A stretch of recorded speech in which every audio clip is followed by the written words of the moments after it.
Hello and welcome to View from the Bridge. My name is Joel Lammy, joined today by Richard Ailing. Richard, how are things going for you today? Yeah, can't complain at all, can you? Not top of the table. Bit of a heat wave coming, 3-day bank holiday. No more Red Bull for a bit, but we've got T20 Blast cricket coming up. So yeah, we're looking forward to that. No, absolutely. And as much as I've enjoyed the championship, sometimes it's nice to have a little bit of a break and take stock of things. Obviously not to top of the table. We're delighted by that. How are you assessing the first block of six and the way the table's bunched up? Because there's a lot of teams sort of competing towards the top. Yeah, definitely. I think although not so top of the table, there's not far away from sort of four or five other teams. Is it? I mean, you feel like they have a bad game week, and suddenly they'll be could go quite far down. I mean, I did feel that potentially this weekend could have been a little bit of a pivotal one in the season, but it didn't really turn out to be, especially from a Notts point of view. I thought we might be able to get a little bit of breathing space, but at some points we managed to get a win, but it didn't really look like that at any point.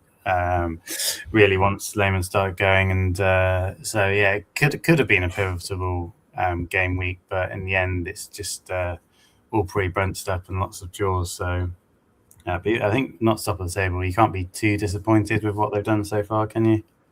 No, well, you definitely can't, can you? I mean, it's what you want to be. I mean, I think what I found surprising is Surrey struggles. I mean, I don't think anyone kind of saw them with one win and struggling so much.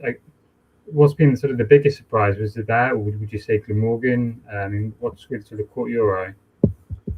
Yeah, probably those two things. I guess you've got to really win your games. I mean, particularly, yeah, don't want to pick out sort of Leicester, but I think that draw Surrey got against them obviously went against them. I mean, if they'd won that, they would have been right up there again. So you say they have disappointed, but I don't think they're going to be too far away still. So I mean, they won't be happy with what they've done. But yeah, I think Glamorgan have been really impressive, and maybe our win against them we underplayed slightly.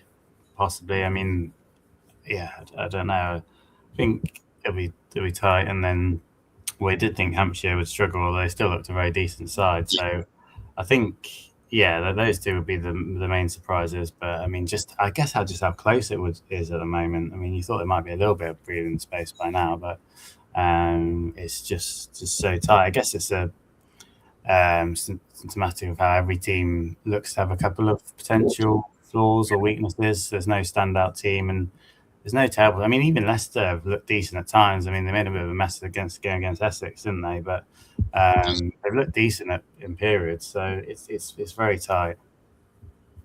No, absolutely. And not to have I think the number one, number three leading run scorers in the division. Uh, Bowling wise, Fergus O'Neill's averaging something like 16. Josh Tongue's bowled absolute heat.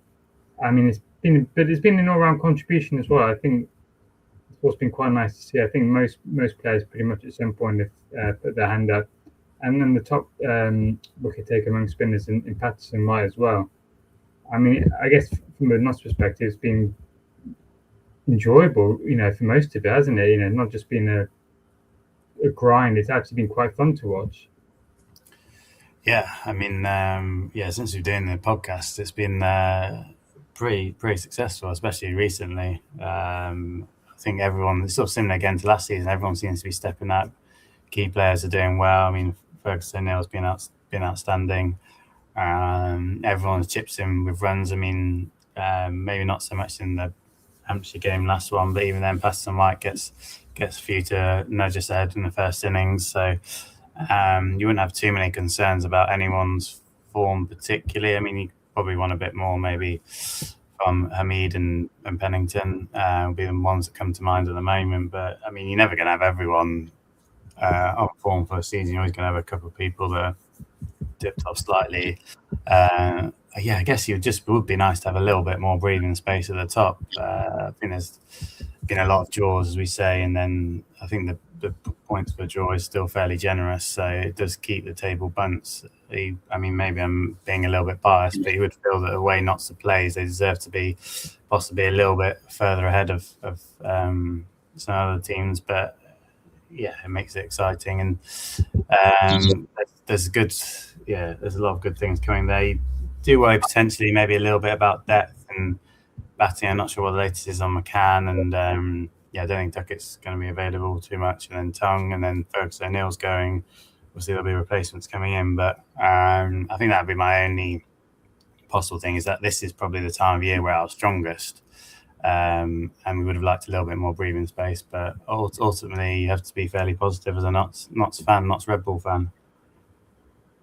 Absolutely, yeah. What have you made of Hamid? He's been bowled in Abu Dhabi quite a lot. He got that one big score against Warwickshire, but nothing else. Is it a concern? Do you think teams have worked him out a bit, or do you think maybe it's just the natural slump in form? He's been pretty prolific last few seasons.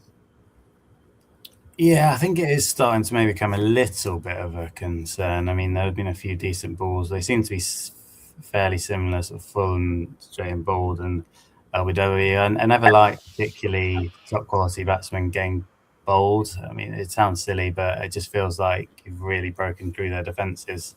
So maybe teams have looked at him because he did so well last season and saw potential weakness early on. But it looks like if he can get through that initial stage, then he's still got decent form about him. So I think you'd be a little bit concerned on that front, but I think he can definitely turn it around, and he has got runs and has looked good at times as well. So it's not the to be all and end all, but have concerns. Is there anyone else you feel you've got a little bit concerned about, or how are you feeling about Hamid?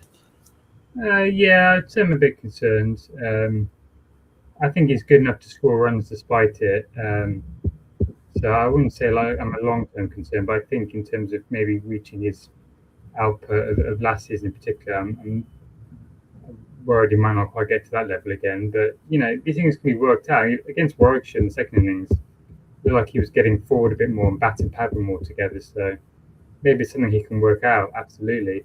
Kyle Verreynne is another one who's concerned me a little bit. I mean, he had such a good start to his Notts career, but it feels like his innings, he plays the odd very good innings. He obviously got that 100 against Warwickshire as well, but in between, it just doesn't feel, when I watch him play, it doesn't feel like he's sort of in control of his batting. I always go back to sort of the Ollie Pope type thing. Does he look like he might score runs, but does he look like he's in control? Does he look a bit frenetic at the crease? Feels a bit like that with Verreynne. Like he doesn't look like he's going to be around for a long time. So I guess he'd be my other sort of main concern. That and Dylan Pennington, which I had really high hopes for this year, and he's not been anywhere near his usual standards. So I'm hoping a bit of he started with 5 wickets against Somerset and looked amazing, and I don't know what's happened since then, but I'm sure he'll get his chance again in June with Tongue away. So hopefully he'll be back, and Broughton will be available again as well after injury. So fingers crossed on that regard. But the pitches have been interesting as well. Obviously, there's new regulations in place that if you have a low average pitch, you lose all the points in the game. Interesting that we've had 2 draws in Notts in a row where you've not even gone to a 4th innings or close to a 4th innings. I don't think the pitches are being designed to flatten out so much. I think the one against Surrey day one did quite a bit. But you think again it's something to be a bit concerned about, because against Hampshire and against Leicestershire, pitches seem to keep doing something all game. Didn't really flatten out as much, and I think at Trent Bridge it seems to be almost the opposite. Yeah, I think it makes it difficult. I mean, Surrey have really struggled, haven't they, in terms of how flat their wickets have been. I think it was maybe the previous game they produced basically a green top. You could hardly tell the difference between the wicket and the outfield. I don't know if we'll have to go to extreme lengths, but it does feel that like a decent batting lineup should be able to get a draw at Trent Bridge. So I don't know if something well to see. It would be maybe with the warmer weather, you might see a bit more spin coming in, which I think could potentially then play the two spinners. So I think you would like. I mean, a good cricket wicket should slowly sort of deteriorate. Obviously, over 5 days more for Test cricket, and you get a bit more of a spin option there. So I think that's something that everyone will have to keep on. I'm not sure the regulations have particularly helped things. I mean, there's been a lot of draws and a lot of games that haven't even gone to the fourth innings, and there's a lot of things to factor. But I mean, if you're sort of a new fan to the County Championship and you saw that, it wouldn't be sort of particularly like enthusing you to watch more county championship cricket. So I don't know if those regulations have particularly helped sort of the excitement factor. So it would be good to see maybe a little bit more deterioration, but you never know, with warmer weather, pitches may spin a bit more. Yeah, no, I guess that's an option going forward, two spinners potentially in June. But then you play Somerset, do you really want to be producing buntings against Jack Leach and Archie Vaughan? Not sure. Probably them and Essex, probably the two counties you wouldn't want to do that against, in particular.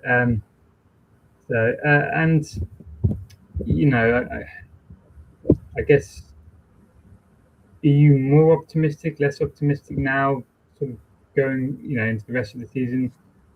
Because I'm sort of the opinion of, we left probably 3 or 4 bonus points out there. I feel like we needed.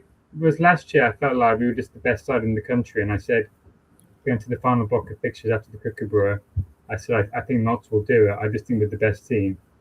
I don't quite feel like we're there yet, and I'm just worried that with Tongue probably not coming back unless it gets right at the end of the season, I just think maybe we're lacking something that will get us over the line, and I'd like us to maybe have a few more points.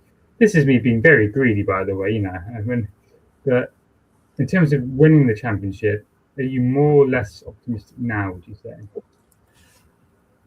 I'd probably say a little bit more. I mean, mainly not necessarily all to do with what Notts have done, but potentially where Surrey are. I know we said they're not far away, but you would have expected them to a couple more wins on the board looking at their fixtures and looking around potentially. I think you're probably right that Notts maybe have left a little bit out there, but I think all teams have. But looking around at other teams, I mean, is there a team you think that's particularly likely to take over Notts? I mean, I think it's just going to be very tight, and it's going to be a few hints in there and there. Unfortunately, it may come down to who picked up the most bonus points when they could have done, and who won their I don't want to say easier games, but maybe their home games against Leicestershire and New Hampshire. But I don't see a team that I'd be massively worried about. I just think it's going to be very tight in nip and tuck, and we just need to try and take as many bonus points there. But who would be your pick, and where do you think Notts likely to finish? Well, I know, because they keep letting good positions slip. I still think Somerset are the best team from what I've seen this year. I don't think they're going to get massively lose many players. I mean, obviously, we will be with England, but I'm sure he'll maybe get chances to come and play a bit more. And to be honest, they have so much depth in their side that even if he isn't there, I still think they'll manage. I mean, Bantam will come back, Curly Cadmore will come back. They all seem to be leaving good players out, and they seem to have every base covered. And I know they lost to Glamorgan. That was a bit of a freak one. Some bad decisions, drop catches there, and the one before that as well. They were miles in ahead and managed to throw it away. They would have beaten Sussex if not for the rain. I'm pretty convinced. They just look like the team that are dominating matches more than any other. So they're a bit behind, but I still quite fancy them. And Warwickshire as well, I think, are close to that level as well. I think they are looking a pretty strong team. Maybe not. I don't quite get the same feeling of dominance as I get from watching from Somerset, but I think they're very dangerous. I still wouldn't rule Surrey out. I still think they got Chahar coming from the next match onwards. A leg spinner. He'll be a wicket taker. Dan Worrell will be playing every game. I don't think they'll. I think I'd have them sort of as four favourites at the minute, but I wouldn't rule them out. I still think those are the four I really see challenging. I think Essex will struggle with their batting to keep to keep going. But you never know. But yeah, I'd say Somerset are the one I'd be worried about the most in that sense. But fair play to Glamorgan though. I mean, they're right up there, and they look a pretty good side, don't they? I mean, it's nice to see actually they've come up and really shown something about them. Yeah, I think that they both say the team that have overperformed or been the team of the first block. He said, I thought their bowling might really struggle as they didn't have too many. No one had taken too many wickets. They shared them around, but they seem to be still sharing them around.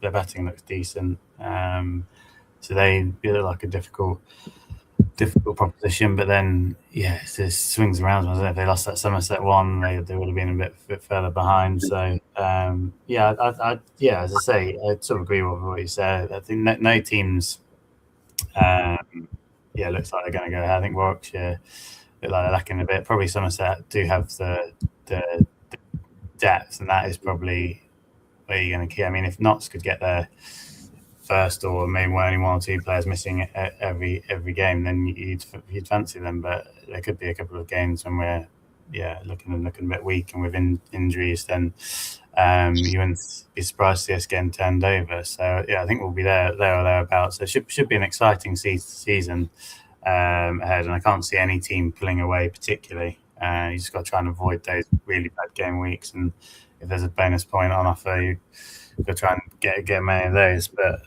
no, it should be exciting second half of the season. You'd be a brave man to nail your mask to one team at the moment though. Absolutely. And we've done a couple of substack pieces, and we'll kind of touch on those themes now. One was Notts players, and then he should have been in the England side, has been announced. I mean, this was the obvious one would be Liam Patterson. Why I think you all know Joe Clark isn't going to get into the England middle order. Ben Slater, despite I think being a very good player, he's 34, and England, unfortunately, unlike Australia, they won't pick a 34-year-old. Even though Adam Voges was 34 when he made his debut and averaged over 60, but Liam Patterson, then for me was the obvious choice. You've got England Lions instead. Is he unlucky, or do you think it's the right way to go to put him in that environment first, see how he gets on, and then reconsider maybe later in the summer? Yeah, I think that was a tight call. I think a few people were tipping him to be in the main squad. Obviously, they've gone with him for the Lions. So, but I mean, he has performed really well. Maybe not quite as well with the bat as he has done, but in the last game, obviously getting important runs. He feels like just a very good cricketer. Always contributes, as we say. I think it would have been very, very tight. I mean, I think probably Lions is maybe best bet at the moment, and see how he goes there. But I mean, he should be, especially if Brown doesn't do much in the IPL, mainly carrying the drinks. So you think he'd have a decent chance of usurping him. I think they probably made the right call there. I mean, I know you mentioned a couple of others, and potentially you could do, but I don't think if I was Marcus North, I'd be suggesting a few players, but not with a sort of strong suggestion that any more Notts players should definitely be in the Notts side of those opening positions, spinner positions. I mean, you could go so many different ways, and I don't think anyone's really particularly well. Gay obviously probably does deserve it, but I think anyone could be in with a shout there, and maybe Stone. I thought he looked decent this year, and a big fan of Pennington, but I don't think Stone's done quite enough either. If you were advising Marcus North, or if you were Marcus North and advising Brendan McCullum, what would you be saying about the Notts players? Anyone you'd want to push a strong case for? Dear God, if I'm advising people involved in high up in England cricket and we know something's gone wrong, I would say I haven't seen enough of Emilio Gay. And what I've he looks on the highlights. He looks $1 million, but I don't worry about that. What I heard, he might have an issue in terms of around his front pad. But again, I don't know. I mean, I like Dom Sibley. I think he's, but I wouldn't mind someone like that in. He'd be someone I'd be strongly considering. I would have. I wouldn't have Jamie Smith as my keeper. I watched him against Knox. The way he played the short ball was actually a bit worrying. He looked all at sea against it. Could have been out 3 or 4 times. I think that's a definite weakness there, and his form's tailed off a little bit. The Smith, I wouldn't have in. I'm not saying he won't do well for England, but I'm thinking he's got he's got the ability. But I think I prefer Ruin Folks is better option. I think it's interesting. He struggled a bit more when he's had to take the gloves, hasn't he? At least I know that over was flat, so he started well, and maybe you can take that into consideration. But he's had to take the gloves, and it seems it impacts his batting negatively. It might be conditions, etc., but something to keep an eye on. Yeah, so I would say that I agree. I don't think Stone's done enough to get back in. I think I'm not convinced by Atkinson either.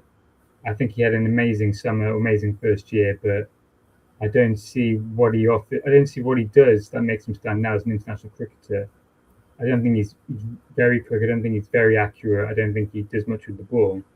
I think he's just a good bowler, which is fine. But I'm thinking, who do we want from the England side?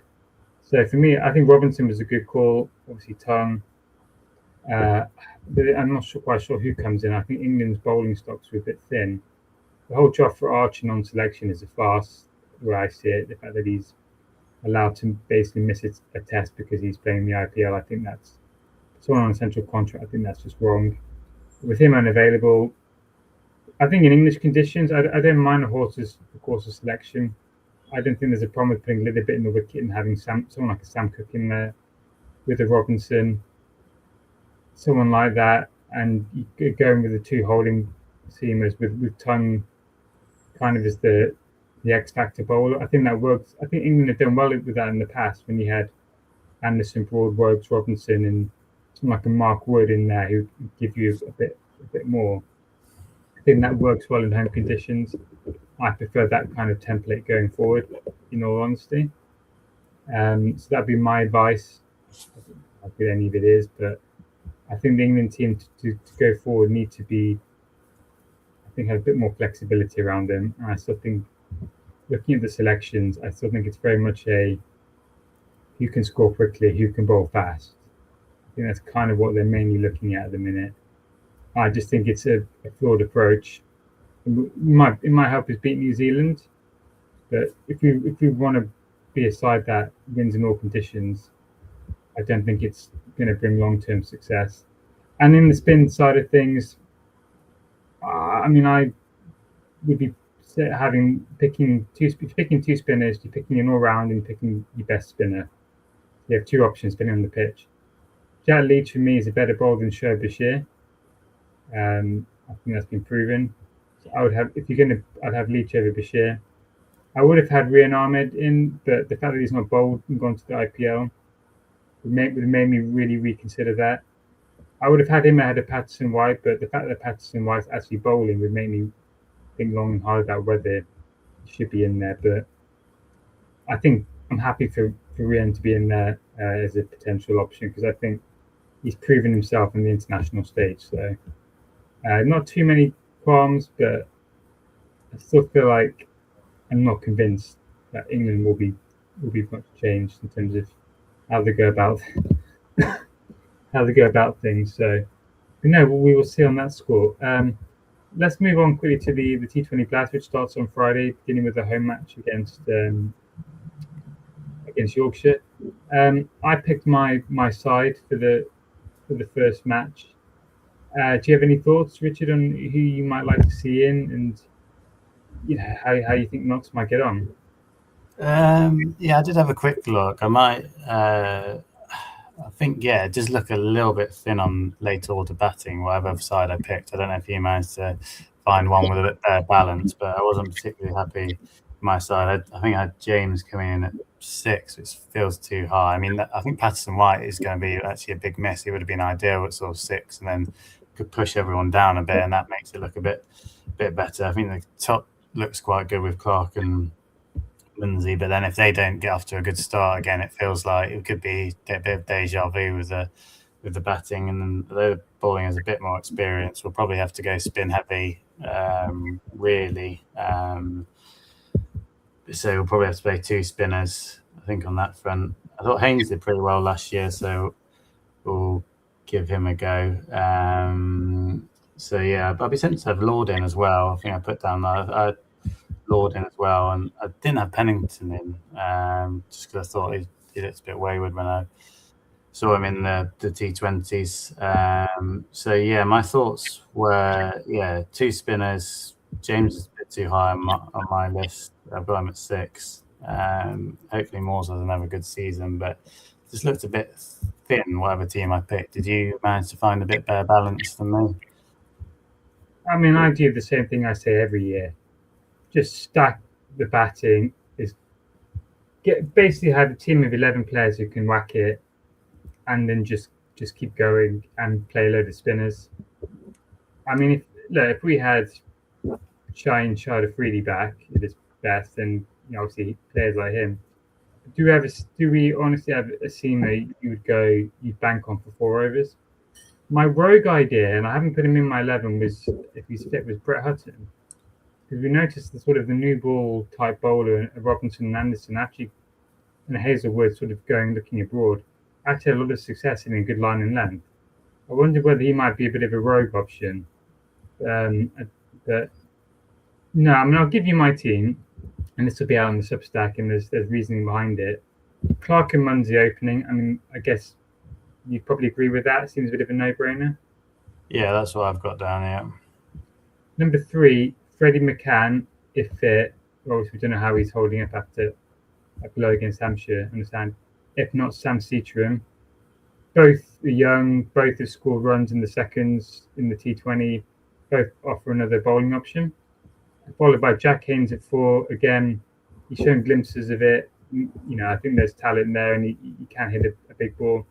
Tom Moores at 5. I mean, probably the standout player last season. Again, your thoughts on those 3? Yeah, I think I've got exactly the same, actually. I was tempted to put Haynes a bit higher, maybe at 3, and give Seattram, if McCann's not fit, to come in a bit later, though I know. I mean, no particular qualms. So I think Haynes is maybe a better batsman to give your best batsman as much time.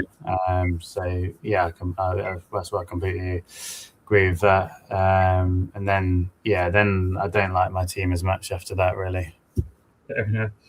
I've gone George Linder 6, Benny Howe 7, 2 new signings, both bowl, both hit a long ball.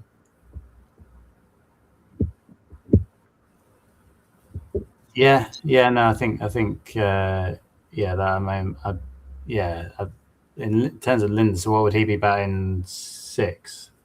I'd have him 6. His strike rate is pretty good batting wise. He's playing in the IPL, and I can't think of anyone who I'd have below him who I think would do a better job in terms of hitting lower down the order.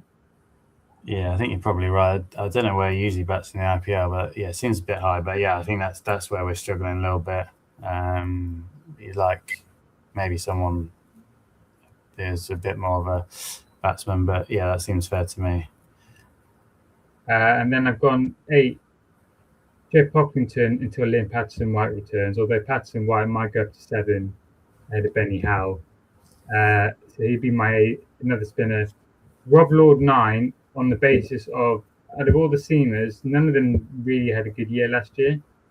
And I think, well, first of all, he's been playing a lot of T20 sort of in the second, so he's been warming up for it. He bowls quick, and he hits a long ball. I mean, he played 2 absolutely astonishing innings last year in the One Day Cup, where he whacked it everywhere. So I think he offers a bit more with the bat than Pennington and Stone. I mean, to be honest, you look at the seconds, they've got loads of bowlers. You could go with Giles, you could go with they've got so many Hayes, in there. Lord for me stands out a bit. Farnham at 10. I think a no-brainer. First Notts T20 hat-trick last year, Fifer against Lancashire. Offers something different with the ball as an off spinner. Careful with the bat as well. And then my 11th choice, and this isn't the batting order thing, this is just my 11th pick, so this might obviously change things. Now, let's assume we get an overseas seamer in to replace Peter Siddle. Let's say they go 11. If not, I'm putting Lyndon James in, and I'm having him as a floater. So he comes in. If we're 2 down the first few overs, he comes in then. If we're not, he just comes whenever we need him. So effectively, you're just batting all the way down. And if you have a bit of a collapse, Lyndon James is there to, trying to keep things steady. So what do you think about that as an option? So that for my team would have, let's say everyone's fit. Let's say we have an overseas seamer in. That gives you 2 seamers in Lord and whoever we bring in, as well as Benny Howe, you sort of a all sorts bowler, and that gives you 3 spinners on top of those 3, and then whoever McCann or Citron offers an extra bowling option as well, and then you're guaranteed to basically bat all the way down to Lord at 9 and Farn is there at 10, and yeah, what do you think? A bit ambitious? I don't think it's ambitious. I'm never quite such a fan of batting so deep. I don't know what the stats are, but I think pretty much after 8, I mean, I can't see what you're doing. I mean, if Lord's going to be batting sort of 9, and he's one of your reasons for batting is his batting. I mean, I don't know. Yeah, I don't know how much impact many people do get the idea of batting, but I think there must be a certain position where the batting impact has. I would say it's probably anything after 8 is just. I don't think there's much point in having much batting after that, but yeah. So yeah, I'd be tempted to not have James and maybe go Stone instead. Just not sure James' batting is particularly suited to one day cricket, but I mean, yeah, I don't mind it at all. I just think, yeah, I feel like because of the short batting, you decide to load the batting up, and I do get the logic behind that. But at a certain point, I think just pick your bowlers that could have a bit more of a threat and need to get some wickets. And yeah, don't have James as a T20 player, if I'm being honest. But I actually did have him in my team, so I contradicted myself there. But I think that's what we're going to have to do, isn't it? Bat fairly deep and spinners, and yeah, see where that takes us. As long as he doesn't open again. I mean, that was the. I thought that was just a bizarre thing. I mean, I like Lyndon, and I think he's a good cricketer, but he's not a T20 opener. And the reason for stacking the batting, I think, kind of the IPL impact sub rule. Teams, once they started knowing that, basically they could just go for it, not worry because there's always someone coming behind them. The scoring rate just went berserk, and I like that sort of idea of liberating the team, going, don't worry if you're 5 down after 10 overs, you can just keep going because we're backing someone to come up.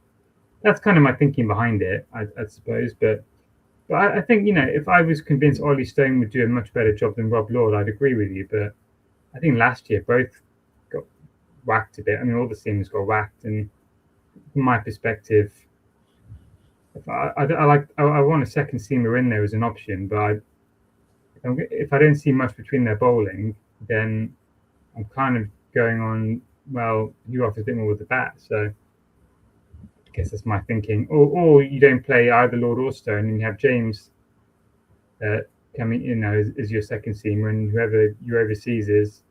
So we'll see what happens. But do you think? So 2 years ago we came bottom. Last year we came 5th, but realistically we weren't in the hunt for the top 4. We won 7, lost 7, and weren't really, looking like we're going to make the quarterfinals. Do you think Notts will get there this year? Do you think it's do you think this side is better? I mean, I'm worried. Obviously, Calvin Harrison's gone, Matthew Montgomery's gone, and I still don't think this side is. I don't look at it and go, wow. I think Warwickshire, now they're back to being Warwickshire, not Birmingham, I think Lancashire are definitely better than them. And I think there's a lot of other teams in there who, the likes of Durham, would probably back themselves as well.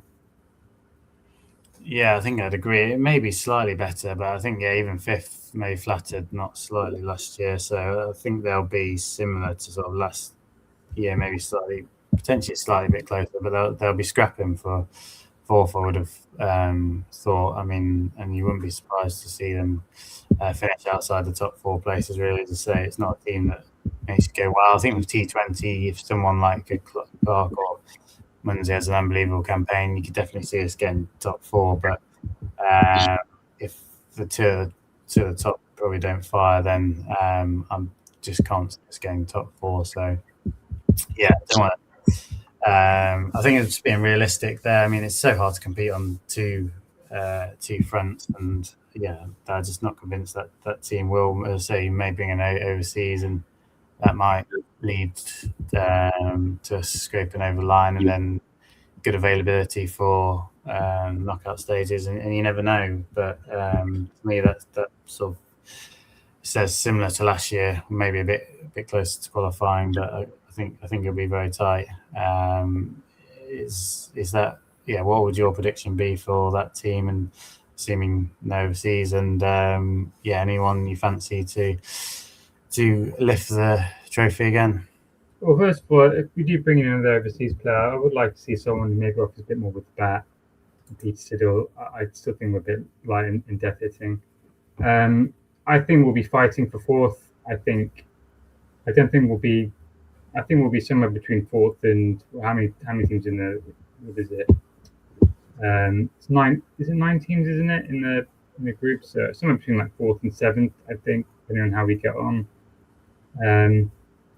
We might squeeze in. If we do, I'd be shocked if we made it to finals day, unless obviously someone is a blinder. I think the winner will come from the South group as always. They just always look a lot stronger. But so I think again, I don't know. I'm a little bit underwhelmed. I think the club is very much putting a lot of priority on the T20 side this year. I still look through our team and I go, how many of those players would you if you're a franchise side, for instance, and you're thinking, I want to sign an English player from an English county, how many of our players would you go, I really fancy him? And to be honest, I'm kind of thinking none, really. I mean, Clark, but in the Big Bash, he's not done much recently. I mean, Linda is a good player, but into the IPL, he'd probably be number one. Benny Howe's got reasonable pedigree, but there's again Tom Moores has got picked up a little bit, but he's not done loads when he's gone abroad. So I'm still not quite feeling it. I must admit. I think if we play well, fourth is there. I think that would be a very good season from my perspective. Yeah, no, I think I agree. And even if you look at like how many of this side would get in our Blast winning sides, and off the top of my head, it's probably not going to be many, is it? And that's the sort of standard you need to be setting to get into finals day and winning the trophy. And I think, they're a fair way off. But again, just what a good campaign at top, and I think you can get there. But you never know. Get a good start with these sort of things. You can get a bit of momentum, can't you? The games come quick, thick and fast, and if you can get a couple of wins early and sneak one, you maybe shouldn't have win one. Maybe shouldn't have won. Then you can get something going, and we'll see. So we'll remain hopeful of a top four rather than expectant. Yeah, I think that's. I think that feels about right, really. So, yeah, I mean, look, you say compared to our dominant side, obviously Clark's still there. Moore is probably. I think Clark isn't been quite as good as he has been. But then again, where he's playing this year, that might change. Munzies, I think, is a good signing, but yeah, not Hale's level.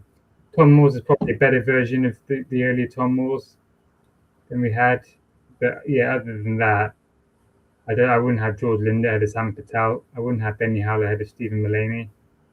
So I still think it's a bit of an underwhelming side. But then, at the minute we're a team that's probably got better red ball players than white ball, and I don't mind that in a way. I'm happy with that being the case. So lovely. Well, look, I think that's a good way to sort of end. I think we covered a lot of topics there. I think generally we're fairly positive with the way the club's developing, and we'll obviously, as the Blast season goes on, we'll reconvene and see how our thoughts are looking. We'll probably look very stupid.